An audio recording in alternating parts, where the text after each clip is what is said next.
Feather কাট করছে। আর তারপরে এই দেখো মোটামুটি কাটটা কমপ্লিট করে উনি এখন ড্রায়ার ইউজ করছে। আমি আর পুরো প্রসেসে ভিডিও করতে পারিনি, তার কারণ ওনার চুলটা কাটতে তাহলে অসুবিধে হতো। তো তোমরা যদি মনে করো যে আলিপুরে আসলে সুন্দর হেয়ার কাট করাবে, তাহলে কিন্তু এই অ্যাঞ্জেল বিউটি পার্লারে অবশ্যই আসতে পারো।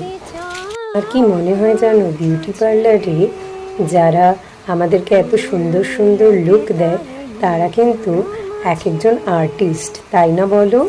যেমন ক্যানভাসে এক একজন আর্টিস্ট সুন্দর করে ফটো দিতে পারে, ঠিক তেমনই পার্লারের এনারাও আমাদেরকে কত সুন্দর করে একটা লুক ক্রিয়েট করে দিতে পারে।